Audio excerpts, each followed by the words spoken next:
پھر بلکہ اب تو جنازوں میں ہوتا ہے، 7 بجے کا جنازہ ٹائم دیا، 8 بجے کا ٹائم دیا، تو وہاں بھی خطابات شروع ہو جاتے ہیں، اور پھر جو ہے وہ لوگ وہاں بھی جو ہے وہ عجیب مخمسے میں پڑ جاتے ہیں.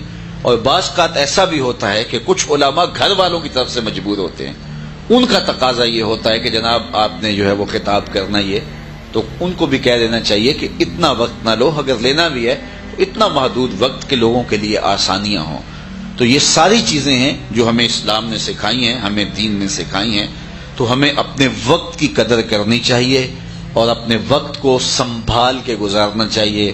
پھر وقت کے اندر بہت ساری گنجائش ہوتی ہے، جو ہمارے پاس فارغ وقت ہوتا ہے، فراغت کے جو لمحے ہیں، ان کو غنیمت جانا چاہیے. پرانی بات ہے، پتہ نہیں اللہ نے اس کو اس وقت زندگی کے حال میں رکھا ہے یا وہ شخص انتقال کر گیا ہے. راول پنڈی سے میرا ایک دوست بیٹھا تو گجرانوالا آ کے اترا، تو وہ جو ڈرائیور تھا اس نے فیصل آباد کی گاڑی تھی، جانا تھا، تو اس نے ایک بات نہیں کی وہاں سے راول پنڈی سے، لیکن کچھ زبان سے پڑھتا رہا. تو اسے دلچسپی ہوئی تو اس نے راہ والی کے قریب پوچھا کہ میں آپ سے کوئی بات کرنا چاہتا ہوں. تو وہ رکا، ہاں کیجئے. اس نے کہا کہ آپ راول پنڈی سے یہاں تک بالکل خاموش بیٹھے رہے لیکن زبان آپ کی جنبش میں رہی، تو کیا ماجرا ہوا؟ تو اس نے کہا کہ میں قرآن مجید کا حافظ ہوں، راول پنڈی سے چلتا ہوں، فیصل آباد تک 15 پارے پڑھ لیتا ہوں، اور واپسی فیصل آباد سے جب پنڈی جاتا ہوں 15 پارے اس طرح پڑھ لیتا ہوں. تو اللہ کا شکر ہے میں روز کا ایک قرآن ختم کرتا ہوں. تو بتاؤ ایک ڈرائیور جو کام کر رہا ہے اگر وقت کو کام میں لانا چاہے تو روز کا ایک قرآن ختم کر لے گا نہ؟ تو اگر نہیں ہے تو کتنا وقت ہم ضائع کر دیتے ہیں. مسجد میں بیٹھ کے، اعتکاف میں بیٹھ کے بھی گپیں لگا رہے ہوتے ہیں. کتنا قیمتی، گھر چھوڑا، ماں باپ چھوڑے، جو ہے وہ کاروبار چھوڑا اور اعتکاف میں آ کے بیٹھے. اور اعتکاف میں بھی ہم جو ہے وہ ایک زمانے میں ان دنوں کے اندر کوئی میچ تھا تو کوئی معتکفین بیٹھے ہوئے تھے تو وہ آنے والوں کو پوچھتے تھے ہاں کتنے چھکے لگے اور کتنے اوور ہو گئے اور کتنے آؤٹ ہوئے ہیں. تو وہ وہاں بھی یہ دلچسپیاں رکھتے ہیں. تو ہمیں ان قیمتی وقت کا احساس نہیں ہے، جس کے نتیجے کے اندر آج ہم من حیث القوم دنیا سے بہت پیچھے رہ گئے. الحمدللہ ادارۃ المصطفیٰ نے شعوراً اس کی کوشش کی ہے. ہمارے اجتماعات آپ دیکھ لیں، مرکزی اجتماع ہمارا بھی 3-4 گھنٹے سے زیادہ نہیں ہوتا جو سالانہ مرکزی اجتماع ہوتا ہے. اور دروس قرآن یہاں فجر کے بعد ہوں یا عصر کے بعد ہوں یا عشاء کے بعد ہو. ہم نے 12 شرائط دی تھی جو لوگ ہمارے پاس درس قرآن کے لیے ٹائم لینے آتے تھے. ایک یہ ہے کہ ہمارے نام کا نعرہ نہیں ہوگا، لوگ کھڑے ہو کے استقبال نہیں کریں گے. اس کلچر کو بدلنا چاہیے، تبدیل کرنا چاہیے. اور پہلے تو ہم نے 1 سال جو ہے وہ کھانا بھی اپنے ساتھ ہی باندھا تھا کہ کہیں سے کھانا بھی نہیں کھائیں گے. تو اس طرح پھر لوگوں نے کہا نہیں یہ تو شرمندگی ہے ہمارے لیے کہ آپ کھانا بھی ساتھ لے کر آئیں. تو اس طرح ہم نے جو ہے وہ نظم دیا تھا، 12 شرائط دی تھی. اور وقت پہ شروع ہوگا. عشاء کے بعد اگر پروگرام ہے تو پھر وہ 2 گھنٹے کے اندر اختتام پذیر ہوگا، ورنہ عشاء کے بعد پابندی رہی کافی عرصہ. لیکن پھر مجبوریوں کے تحت کچھ لوگ اتنا جو ہے وہ مجبور کر دیتے ہیں، جانا بھی پڑتا ہے. اور بعض جگہ ایسی محفل میں ہم پھنس بھی جاتے ہیں کہ جہاں وقت بڑا ضائع بھی ہوتا ہے لیکن کہہ بھی دیتے ہیں. لیکن عمومی طور پہ ہمارے جو تنظیمی پروگرام ہوتے ہیں سارے ٹوٹل کے ٹوٹل یا فجر کے بعد ہوں گے تو پھر بھی وہ 1-1.5 گھنٹے کے اندر ختم.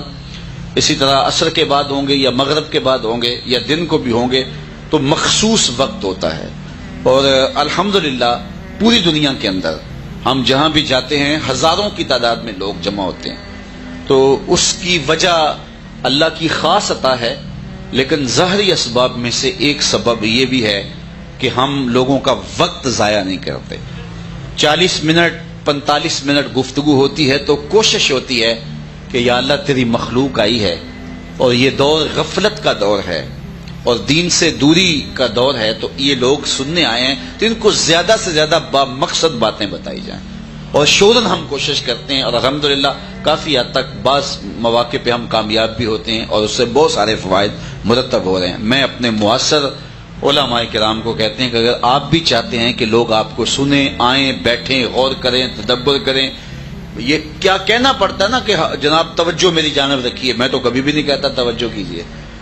میں تو کہتا ہوں یہ نعرہ بھی نہ لگاؤ. میں ایک زمانے میں پراپیگنڈا ہوا میرے خلاف کہ یہ نعروں کا خلاف. میں نے کہا اللہ کے بندو حکمت سمجھو، میں نعروں کا مخالف نہیں ہوں لیکن یہ ہے کہ وقت بڑا قیمتی ہے. یہ نعرے یار ان کو لگا لینا، ان کے لیے لگا لینا جو ترلے کرتے ہیں نعرہ لگاؤ، میں تو کہتا نہیں آپ کو، یہ انرجی ان کے لیے بچا کے رکھو. تو وقت بچاؤ اور آپ لوگوں کی وقت کی اہمیت کو سمجھو. لوگ وقت نکال کے آئے اور بڑے بڑے قیمتی جو ہے وہ لوگ جو ہیں وہ آتے ہیں، اللہ کا شکر ہے. تو یہ لوگوں کے وقت کی جو قدر نہیں جانتا وہ اپنے وقت کی قدر کیسے جانے گا؟ اس لیے ہمیں وقت کی قدر کی تلقین کی گئی. تو حضور نے فرمایا نعمتان مغبون فیہما کثیر من الناس الصحت والفراغ. فرمایا کہ دو نعمتیں ایسی ہیں جس میں زیادہ لوگ نقصان کرتے ہیں، ایک صحت اور ایک فراغت کے لمحے. آج فراغت کی گھڑیاں ہیں، ان کو با مقصد گزارنے کی منصوبہ بندی کیجیے. کل یہ گھڑیاں نہیں ہوں گی، کل یہ وقت نہیں ہوگا. آج موقع ہے، زمین وتر میں ہے تو بیج ڈال لو، کل یہ سب کچھ نہیں ہوگا. وقت پر کافی ہے ایک قطرہ بھی آب خوش ہنگام کا، جل گیا جب کھیت برسا می تو پھر کس کام کا. تو پھر پچھتاوا ہوگا، کاش ہم نے اس دنیا کی زندگی کو با مقصد اس آخرت کے لیے گزارا ہوتا. لیکن اس وقت ہاتھ میں کچھ نہیں ہوگا، اور ہاتھ ملنے سے سوائے حسرت کے بڑھنے سے اور کچھ نہیں ہوگا. آج میرے پاس بھی موقع ہے، آپ کے پاس بھی موقع ہے.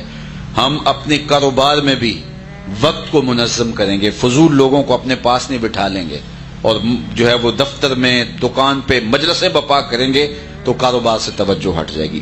کاروبار کر رہے ہیں تو اس کو بھی با مقصد بنائیں. آپ اپنی گھریلو زندگی میں اپنے بچوں کو ٹائم دیتے ہیں تو اس کو بھی با مقصد بنائیں. ایک ایک لمحے کو با مقصد بتائیں. بچوں کی تربیت پہ نظر رکھیں، میرا کون سا عمل قول فعل بچوں کی تربیت کا سبب بنتا ہے اور کون سا نقصان کا ذریعہ بنتا ہے. ان کو بھرپور توجہ دیں. اور اسی طرح اگر آپ جو ہے وہ دینی معاملات کے اندر ہیں تو جب نماز پڑھنے کھڑے ہوئے ہیں تو پھر نماز ہی پڑھ رہے ہوں، پھر دکان پہ نہ ہوں، پھر کسی اور جگہ پہ نہ ہوں، اور پوری توجہ اس کو دیں. پھر دیکھنا کہ نماز کا حظ ملتا ہے کہ نہیں، نماز کا سرور ملتا ہے کہ نہیں. سویر سے لے کر شام تک بھوک کاٹ رہے ہیں، پیاس کاٹ رہے ہیں، لیکن غیبت اور باقی ساری باتیں اور جھوٹ اور مکر و فریب چل رہے ہیں، تو بھوک بھی کاٹی، پیاس بھی کاٹی، ملا کیا؟ نتیجہ کیا ملا؟ تو اپنے روزے کو منظم کریں تاکہ 30 روزے رکھنے کے بعد اس کا صلہ آپ کے سامنے نظر آئے کہ یہ روزے رکھے ہیں تو اللہ نے اس کا یہ صلہ مجھے دیا ہے، میرے باطن میں روشنی ہو رہی ہے، من میں چراغاں ہو رہا ہے. یہ سن رہے ہیں تو پورے انہماک سے سنیں، اس نیت سے سنیں کہ جو چیزیں قابل عمل میں اس پہ عمل کروں گا. تو جب 15 منٹ کی، آدھے گھنٹے کی، 1 گھنٹے کی گفتگو سنیں تو اس کا خلاصہ آپ کے ذہن میں ہو، اور پھر جب آپ جائیں آپ کی عملی زندگی میں اس کے اثرات ہوں. تو پوری زندگی کو منظم کریں، مرتب کریں. اسی طرح ہم اپنی زندگی ضائع نہ کر دیں آوارگی میں، بس اسی طرح جو ہے وہ مست لوگوں کی طرح، بلکہ اپنی زندگی کو منظم کریں، ہوش مندی سے زندگی گزاریں. سب سے اہم چیز جو ہے وہ وقت کو منظم کرنا ہے، اور اپنی گھڑیوں کو، اپنے لمحوں کو منظم کریں، ایک ایک ساتھ کو منظم کریں. فضول ایک لمحہ بھی گزارنے سے گریز کریں. صحت پہ بھی اچھے اثرات پڑیں گے، روحانیت پہ بھی اچھے اثرات پڑیں گے، مذہب پہ بھی اچھے اثرات پڑیں گے. آپ کی شخصیت بھی باوقار ہوگی، اور آپ کاروبار کر رہے ہیں یا کوئی بھی آپ کی ذمہ داری ہے اس پہ بھی اچھے اثرات مرتب ہوں گے، آپ کے بچوں پہ بھی اچھے اثرات مرتب ہوں گے. تو منظم، خوبصورت، باوقار زندگی کا تصور ہی اسلام کا دیا ہوا تصور ہے. اللہ نے اپنی توفیق سے یہ 4 دن ہمیں نصیب کیے. کل کا آخری دن انشاءاللہ دعا کا بھی ہوگا، اور وہ میں پہلے سے آپ کو بتائے جا رہا ہوں کہ ہو سکتا ہے کہ 2-4 دن، جو 2-4 لمحے زیادہ معمول سے ہو جائیں، چونکہ اتوار ہے، چھٹی بھی ہے، تو اگر 10 منٹ اوپر بھی ہو گئے، کیونکہ دعا بھی ساتھ شامل ہے، تو کل آپ ذہناً تیار ہو کے آئیں، اپنے دوستوں کو بھی دعوت دیں. اللہ مجھے آپ کو اپنی رحمتوں کے سائے میں رکھے. وآخر دعوانا ان الحمدللہ.